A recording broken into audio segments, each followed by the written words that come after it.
Regresamos con más análisis en Así Estamos.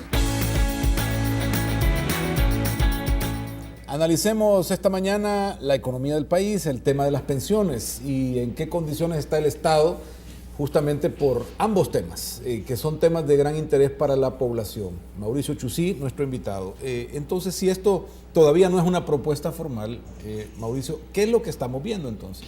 Lo que estamos viendo es una reacción a las declaraciones del ministro de que iba a hacer un sistema mixto. Para mí, en lo particular, es decir, lo que yo advertía la semana pasada, es que la reforma del sistema de pensiones debe ser una reforma integral.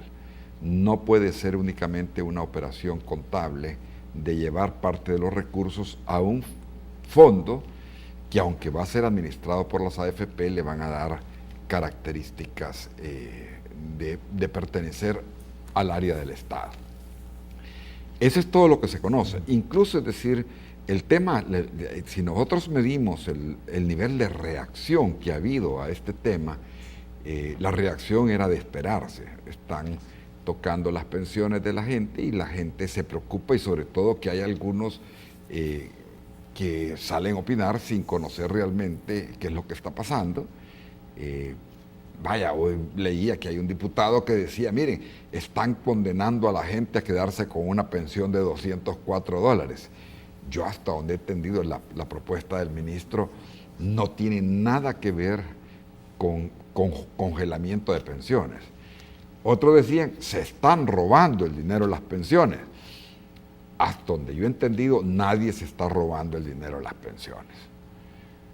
¿Por qué en todo caso tendría el Estado que venir y reformar de esta manera o que le pasemos a que use ese fondo, si lo que realmente en juego debería ser cómo el trabajador gana más por esas pensiones y no cómo ese dinero le resuelve el problema fiscal al gobierno? Bueno, ese es uno de los puntos. Es decir, por eso uno debe partir de que el sistema de pensiones, si yo lo he dicho, me dicen a mí recientemente, y hay gente que me dice, ¿dónde estaba usted? Bueno, yo tengo años de estar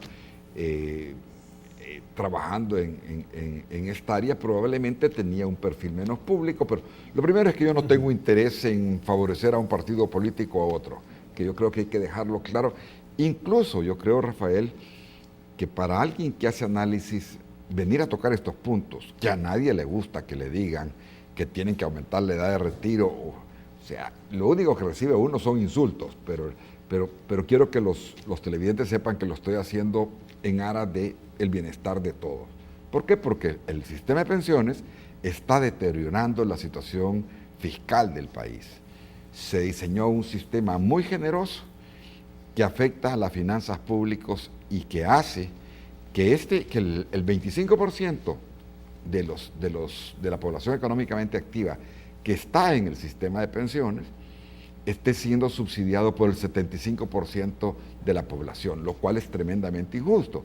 Es decir, los pobres de este país que no tienen acceso a pensiones de ninguna naturaleza, más que hay un grupo pequeño de un programa que empezó el presidente Funes que no abarca los 261 municipios, ni abarca los 14 departamentos, de una pensión de $70 a los ancianos, de $75 a los ancianos de más de 70, es toda la parte social que hay. Pero el resto, es decir, este 25% de la población al que nosotros pertenecemos, que hemos tenido la suerte de tener un empleo, estamos teniendo unas pensiones muy generosas en detrimento del 75% y sobre todo en detrimento de los más pobres del país. Y eso hay que corregirlo. Primero por un sistema de equidad, por un tema de equidad, de justicia, de voltear a ver a los pobres de este país que están... Ahora, pero explíquenos un poquito, ¿por qué es que el 73 o 75% financia ese 25%?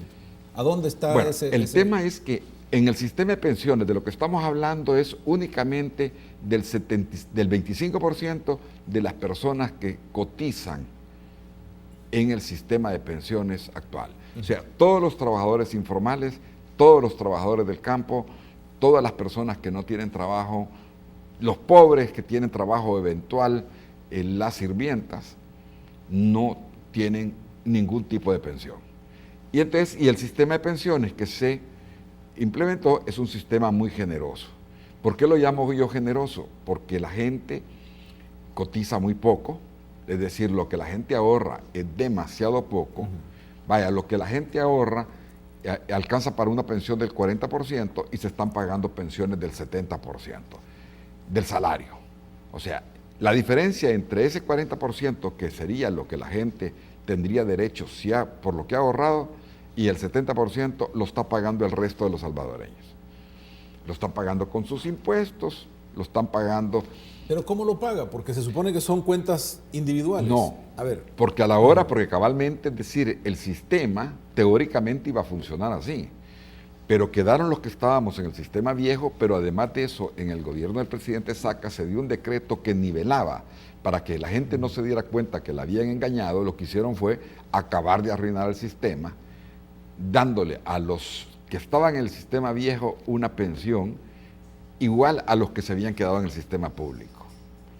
Entonces el tema es, en base a los ahorros, la gente debería recibir una pensión del 40% del salario y el Estado le está dando el 70%. Y eso lo hace endeudando al país, y esa, en la medida que se endeuda para pagar las pensiones, no tiene recursos para mejorar la salud. El Estado ha estado recibiendo millones de dólares del fondo, pagando también un interés muy bajo por ese dinero prestado. O sea, Entonces, la rentabilidad ¿quién paga a quién? La rentabilidad del sistema debería de ser mayor. Yo nunca he estado de acuerdo en que el Estado pague unas tasas tan pequeñas. Allí hay un subsidio de los que cotizan al Estado, o sea, ahí hay un subsidio en sentido contrario, pero las cantidades de dinero que vienen de ese subsidio versus lo que se está gastando en sostener un sistema de pensiones tan generoso, hay una gran diferencia. Y sobre todo, como se está usando deuda, va a llegar un momento en el que esos niveles de deuda no van a ser manejables, y los que creen que no se debe reducir la pensión, al final, cuando el país tenga una crisis similar a la de Grecia, las pensiones se van a tener que reducir, ya no en una forma planificada, sino que en una forma abrupta y probablemente desordenada.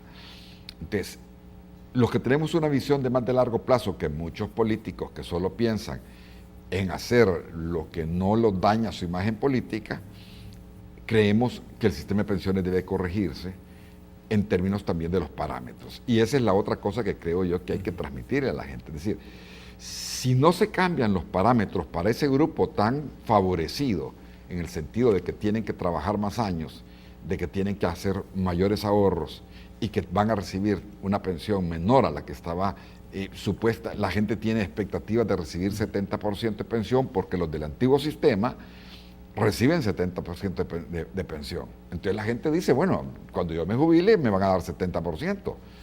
Pero la verdad es que el país no tiene capacidad de dar esas pensiones tan generosas. Esa modificación al sistema de generosidad, como la ha llamado, que fue en el periodo del presidente Saca, es una decisión política. Es una decisión política. Entonces, los políticos decidiendo sobre los sistemas de pensiones en el sistema de reparto podrían ser incluso más peligrosos que lo que tenemos hoy de sistema. Yo creo que los políticos son peligrosos con sistemas de reparto y sin sistemas de reparto. Y veamos, es decir, qué es lo que yo trataba de llamar la atención la semana pasada, que estas modificaciones al sistema de pensiones no deben de ser únicamente para solucionar el problema de caja del Ministerio de Hacienda, sino que para solucionar el problema integral de las pensiones. ¿Por qué lo menciono? Porque los costos de modificar el sistema de pensiones, si solo veamos el nivel de ruido que se ha hecho alrededor de la propuesta del ministro de Hacienda, el nivel de ruido requiere que la gente esté más informada y requiere que si vamos a gastar esa energía política, esa discusión, que sea para resolver el problema integral de las pensiones, no para solucionar el problema de la caja del Ministerio de Hacienda. ¿Por qué? Porque los políticos no quieren pagar el costo de arreglar el sistema de pensiones. Incluso habemos algunos que hemos estado por muchos años insistiendo en que este tema debe abordarse a nivel de todos los partidos políticos, tomando en cuenta a los trabajadores, a los cotizantes y tomando en cuenta a los patrones. Es decir, esto se tiene que arreglar en una solución consensada en el que los costos de hacer ese ajuste, los costos políticos de hacer ese ajuste se repartan. Lo que pasa es que los políticos aquí vaya, la reacción, y hablemoslo con claridad, la reacción de Arena de ayer, decir, le están robando a la gente y están condenando a la gente a una pensión de $204, sin ni siquiera conocer la propuesta. Ahora, poco hablamos del tema real del estado del recurso de las AFPs. Ya está bastante de ese fondo invertido en papeles de gobierno. Más del 80%. Y ya también el gobierno llega casi a la cuota que por ley puede pedirle prestado. Emitir los famosos. Ya estamos cerca SIPs. del 40%. Sí. Es decir... Otro indicio adicional de que el sistema tiene que ser reformado integralmente. Es decir, esa jugada contable que se hizo de tirar para adelante la deuda, porque eso, el financiar, lo que han estado pagando las pensiones, lo han estado haciendo colocando los bonos en las AFP a 30 años al 1,75%. En primer lugar, la tasa de interés dañaba a los que tienen sus ahorros en el sistema de pensiones.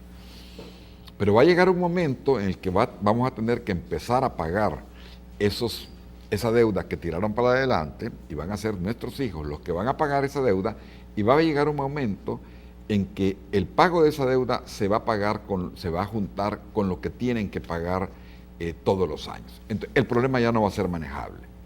Y por eso yo insisto, o lo arreglamos ya, o en menos de 10 años vamos a tener una crisis fiscal de enormes proporciones, muy similar a lo que tiene Grecia, muy similar a la que tuvo Argentina, muy similar a la que han tenido los otros países, España, por ejemplo, que tienen que hacer ajustes dramáticos en el sector real de la economía. Es decir, van a tener que meter a la economía en un proceso de recesión, y ahí los trabajadores van a perder sus empleos, y ahí las pensiones las van a tener que reducir ya por razones ya no planificadas, sino que porque el país va a estar en una situación prácticamente dramática. Entonces lo que tratamos de hacer algunos es decir, miren, anticipemos, repartamos los costos políticos de tomar las decisiones que se tienen que tomar, hagamos un sistema más justo y que además de eso, que sea sostenible. Este país no puede darse el lujo, teniendo tantas necesidades sociales y de problemas de seguridad, de tener un sistema de pensiones más generoso que lo que tienen los países desarrollados. El tema es que la deuda de gobierno con las pensiones o con el sector trabajador no puede borrarse, o también aquí vamos a borrar esa deuda, porque se acusa de que el sistema está golpeando las finanzas por esa deuda, pero es una deuda que el Estado realmente le debe a los trabajadores. Entonces... le debe a los trabajadores porque aquí se hizo un sistema, y yo lo digo así, un sistema demasiado privado. Y por eso yo menciono de que el sistema, además de que fue mal diseñado, se hizo con un alto componente ideológico. Y a veces cuando la gente es fanática y cuando la gente mete la ideología de un lado o del otro, lo único que hacen es arruinar los países. Porque las decisiones no se toman sobre bases técnicas, sino que se toman sobre bases ideológicas. Entonces, esos puntos, por ejemplo, es decir, de lo que hay que partir es de que el sistema está mal diseñado. Hay que partir de que el sistema es muy generoso y que el país no tiene capacidad para pagarlo. Ahora, que ya esa parte de la inversión ya el Estado la agarró definitivamente. Pero volvemos al problema del diseño. Se arregló un sistema de pensiones privados, pero no se arregló el mercado de valores. No hay, las AFP no tienen que invertir. ¿Por qué? Porque en aquellos entonces los que manejaban la política financiera del Estado favorecían a los bancos en detrimento de los mercados de capitales. Entonces la bolsa de valores no habían emisiones, no había en qué invertir. Y entonces se compró papel del Estado y ahora el 80 y pico por ciento de las inversiones están en papel del Estado. Incluso la Sala de lo Constitucional menciona en su sentencia de que el sistema actual, que todos decimos es un sistema privado, funciona como un sistema de reparto. O sea, los que están gritando fuego, fuego, porque esto se va a convertir en un sistema de reparto, si ya es el sistema, ya opera como un sistema de reparto. El gobierno le metió tanto las manos ya Y no este gobierno. Esto es un problema que viene Claro, cada uno que ha llegado ha casi ido desde el aprovechando el principio. momento y tratando Entonces, de manejarlo. no es de gritar fuego, fuego. Ya el sistema funciona como un sistema de reparto. ¿Por qué? Porque en este momento las pensiones no tienen ninguna relación con la cantidad de dinero que tú ahorres. ¿Cómo va a hacer el Estado para pagar sus deudas también? Porque, repito, eso creo que no lo podemos borrar de los papeles. No. Contablemente lo pueden diferir a otras cuentas, pero Y eso, borrarlo de borrarlo, lo que sucede, y a ver, veamos el caso de Guatemala. Guatemala tiene un endeudamiento, cuando se calcula el endeudamiento de los países se trabaja con deuda neta. Guatemala tiene un endeudamiento del 28% y nosotros tenemos un endeudamiento del 59%. Pero Guatemala no tiene sistema de pensiones privado. Entonces, el sistema de pensiones es un sistema de reparto que está en el Seguro Social. Y ese fondo que está en el Seguro Social tiene invertido prácticamente lo mismo, el 90% de sus recursos en bonos del Estado. Pero como el Seguro Social es una institución del Estado y el Estado no le puede deber al Estado, esa deuda se netea. Entonces Guatemala aparece bien poco endeudado y El Salvador aparece bien endeudado, porque El Salvador, como tú bien lo mencionabas, tiene una deuda con los privados porque tiene fondos de pensiones privadas. Y yo solo le digo a la gente una cosa, es decir, a Guatemala no lo dejaron los organismos internacionales hacer un fondo de pensiones tan privado como el que se hizo acá. Los guatemaltecos lo querían hacer y los multilaterales, el Fondo Monetario, el Banco Mundial le dijeron no haga eso. ¿Por qué? Porque una vez se vio, incluso la gente dice que el sistema de fondos de pensiones de Chile ha funcionado fabulosamente. Chile tuvo que aumentar el IVA un 2%, 2 puntos más de IVA del 16 al 18% para poder financiar, únicamente para financiar el sistema de pensiones, porque también tuvieron problemas similares a los nuestros. Y a la fecha, si uno estudia el sistema de pensiones de Chile, tiene problemas de sostenibilidad. A pesar de ser el modelo que se utilizó acá y a pesar de ser el modelo de fondo de pensiones, pero si uno revisa la historia económica, fondos de pensiones como el chileno ya no se están haciendo en ningún lado, porque la transición es demasiado cara, es demasiado costosa, es demasiado onerosa para los países. Hay otro tema y tiene que ver con esa forma de pago del gobierno a su deuda, que es la tasa de interés. Hay una sentencia que obliga a que se revise. Correcto. Cada punto de ese interés que se aumente son millones de dólares que yo estoy seguro no existen en el erario público para poderlos cubrir. No existe, pero lo que van a hacer es sacar más deuda. Exactamente. Entonces el país, y lo hemos venido advirtiendo, no podemos seguirnos endeudando. Ahí entramos en el área puramente económica. Es decir, si el país no ajusta su gasto en términos reales, también vamos a llegar a un momento en el que ya no va a haber con qué financiarlo. Porque va a llegar un momento en el que los que prestan dinero van a ver que El Salvador está demasiado endeudado. ¿Qué tan cerca estamos de eso? En la realidad. En la realidad yo creo que todavía estamos bien con tiempo de corregirlo. Y por eso es que algunos hemos decidido salir en la televisión, porque uno lo que sale, como te decía, es con la voluntad de transmitir y de presionar, porque yo creo que los gobiernos y los partidos políticos tienen que empezar a oír a los ciudadanos, y sobre todo a los ciudadanos que no tenemos intereses políticos partidaristas. Estamos diciendo, miren, si no corregimos el nivel de gasto, vamos a llevar al país a una situación en la que los pobres van a sufrir mucho, que son los que normalmente más sufren cuando hay ajuste. Pero hay un gobierno que dice, no vamos a dejar de gastar.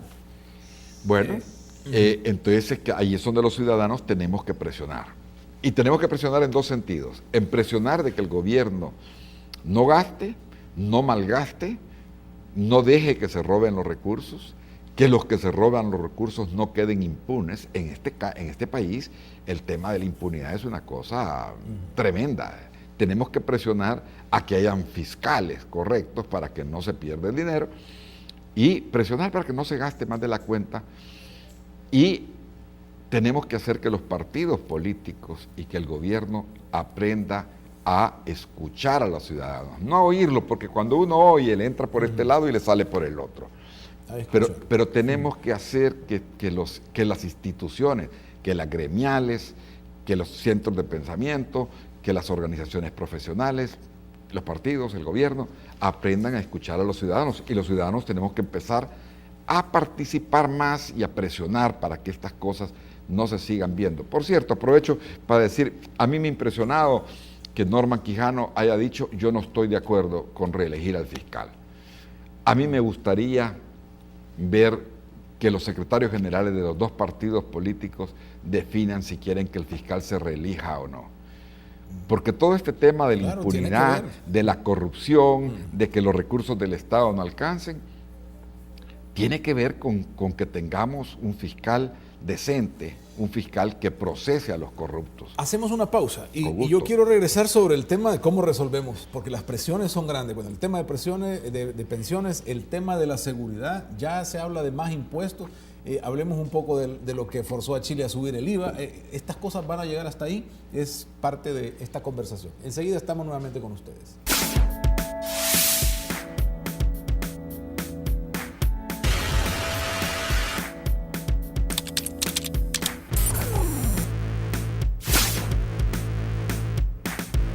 Bueno, la verdad es que el problema mío ha sido la rodilla.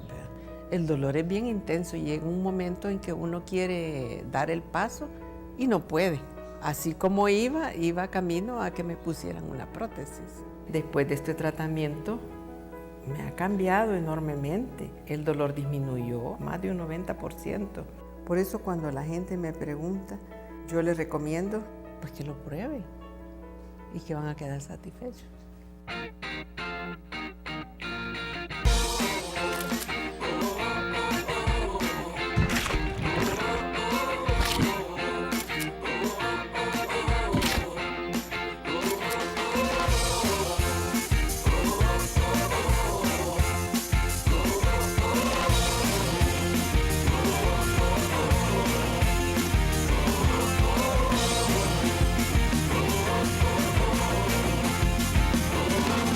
Del Río es pura diversión.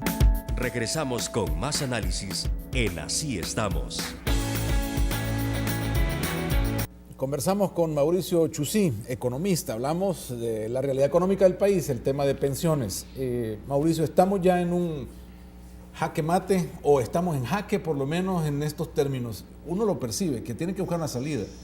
Yo creo que ese es el punto, que se tiene que buscar una salida y, de ser posible, se tiene que buscar una salida que sea de todos, en los que haya un compromiso. Es decir, hay momentos en los países en que no se vale jugar a destruir. Y yo creo que en este momento el país necesita cierto tipo de negociación y cierto tipo de acuerdos y cierto tipo de colaboración específica de todos los partidos políticos y de todos los sectores de la nación en dos temas específicos.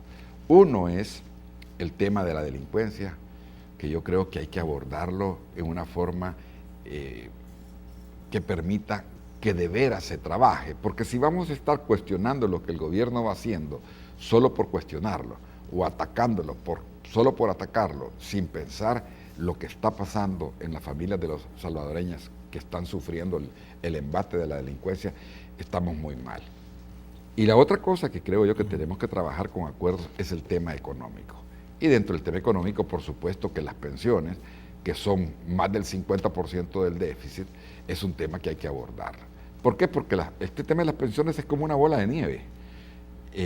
Si se hubiera arreglado en tiempos de Tony Saca, no estaríamos como estamos ahora. Si el Ministerio de Hacienda hubiese arreglado eso al entrar al gobierno de Mauricio Funes, no estaríamos como estamos ahora. Una cosa tiene que ver con la otra. Es dinero, ¿verdad? Y nadie quiere poner la plata, es decir, o lo prestamos o lo sacamos de aquí. Ese sacarlo de aquí significa impuestos, o significa que vamos a tener que llegar a esa decisión. El costo político alguien lo tiene que pagar. Claro, y probablemente decir, estudiando el tema de impuestos, El Salvador no es un país que tiene una carga fiscal, no es un país que tenga impuestos altos. Lo que sucede es que yo creo que los ciudadanos, las empresas, porque aquí hay una cosa que es importante, la gente debe saber que los impuestos no los pagan solo los empresarios. Los impuestos los pagamos todos, incluso los más pobres de este país, y ahí ha habido un error, en mi juicio, de las organizaciones empresariales. Ellos dicen, nosotros somos los que pagamos los impuestos. No, hasta los más pobres del país, cuando van a la tienda de la esquina y compran una barrita de manteca o media libra de frijol, están pagando IVA. Y al pagar IVA, ese IVA no lo pagan los que venden la barra de manteca, ni los que pagan ni los que venden la libra de frijol. Lo paga el consumidor, lo paga esa gente pobre que llega a comprar sus cositas para subsistencia. Entonces, ¿aguantaríamos un incremento del IVA para solventar todos estos problemas? Yo creo que son las cosas que se tienen que discutir a nivel técnico. Mira, hay cosas que se tienen que discutir con las diferentes fuerzas políticas y encontrarle solución a estos dos problemas. El tema de la seguridad, por ejemplo, no se soluciona sin recursos. Y entonces, y si el Estado está escaso de recursos, hay dos vías. Primero, que dejen de estar empleando gente. O sea, el gobierno de Funes, que tenía al principio 115,000 empleos, le metió 40,000 empleados adicionales al Estado. Y así podemos hablar de los gobiernos anteriores. Y esos empleados, ¿cuántos de ellos están calificados y cuántos de ellos entraron al gobierno única y exclusivamente porque son miembros del partido? Eso no se vale, porque todo eso al final de cuentas va restando recursos para otras cosas que son importantes. Pero los ciudadanos tienen que saber que cuando se pierde dinero, cuando se lo roban, hay gente que dice, se robaron los impuestos de los ricos. No, lo que se han robado son los impuestos de todos nosotros, incluyendo de esa gente pobre que va a la tienda a comprar esos frijolitos. Sé que no hay una bola de cristal para ver el futuro, pero estás acostumbrado a hacer proyecciones. ¿Cuánto tiempo nos queda para tomar de estas decisiones? Yo creo que si no se corrige nada, vamos a tener problemas en no mucho tiempo. En el mediano plazo se considera 5 años. En el mediano plazo vamos a estar ya muy complicados. Si se toman algunas soluciones, el plazo se puede, incluso si se toman las decisiones que se tienen que tomar, el país tiene todas las capacidades necesarias para salir adelante sin pasar una crisis. Mauricio, muchísimas gracias por habernos acompañado. Ha sido un gusto esta conversación y esta perspectiva de esta realidad que día con día estamos tratando de trasladarle también a nuestros televidentes. Muy amable. Vaya, buenos días para todos. Hacemos un corte y volvemos enseguida. Regresamos con más análisis en Así Estamos.